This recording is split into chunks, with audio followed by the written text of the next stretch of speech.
Hello मित्रांनो, कसे आहात? छान आहात ना? आज की नाही मी तुम्हाला एका गाढवाची आणखी कोल्याची गोष्ट सांगणार आहे. एकदा काय झालं माहितीये, एका गावामध्ये एक धोबी होता.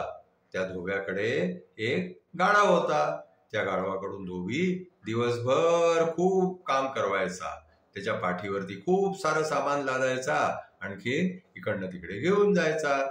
आता काय झालं की तो गाढव जे आहे तो दिवसभर काम करून करून थकून जायचा.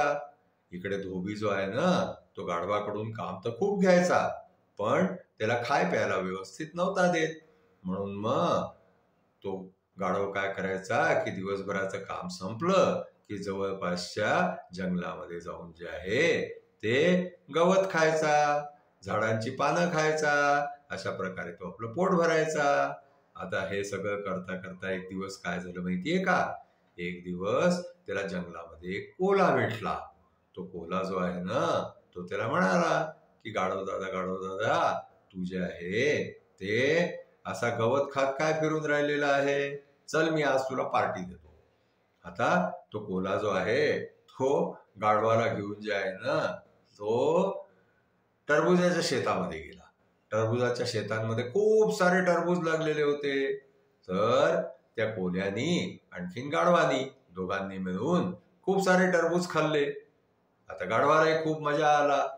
गवताच्या ऐवजी टरबूज खायला मिळालं. तर आता काय झालं की असं रोज व्हायला लागलं की रोज गाढव जंगलात जायचा, तिकडनं कोल्हा यायचा आणि दोघं जण जाऊन त्या टरबुजाच्या शेतामध्ये जाऊन आणखीन तिथे टरबूज खायचे आणि मजा करायचे. एक दिवस काय झालं माहितीये का?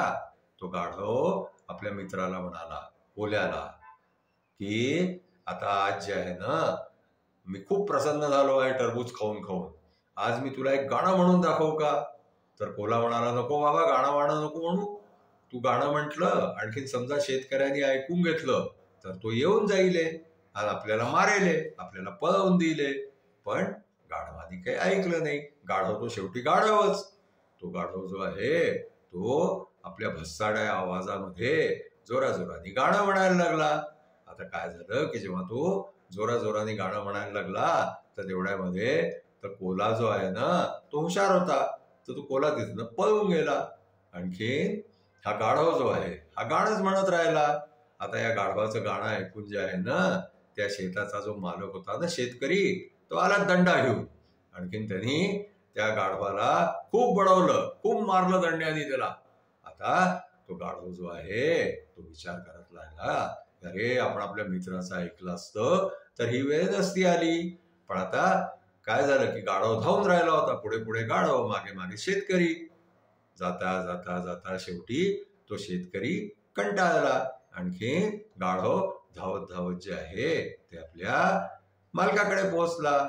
आता तिथे पाहिलं तर गाढवानी इतका मार खाल्ला होता शेतकऱ्याच्या हातचा की दुसऱ्या दिवशी गाढवाच्यानी काही उठू येना. आणखी धोब्याने पाहिलं की हा गाढवा आज काम करायला काही उठत नाहीये. म्हणून धोबी त्या गाढवापाशी गेला पाहायला.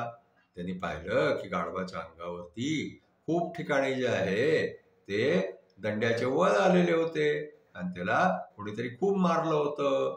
म्हणून मग त्या दिवशी काय केलं माहितीये का? तो धोबी दयाळू होता. त्यांनी त्या दिवशी त्या गाढवाकडून काम नाही करवलं.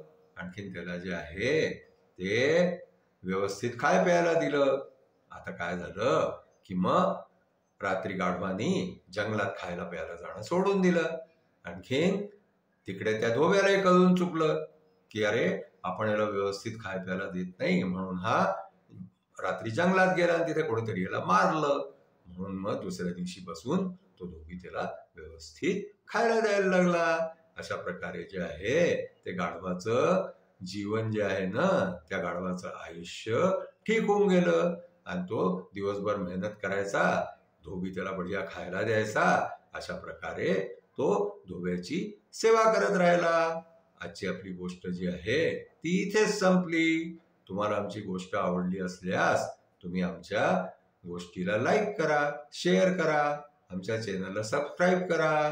थँक्यू.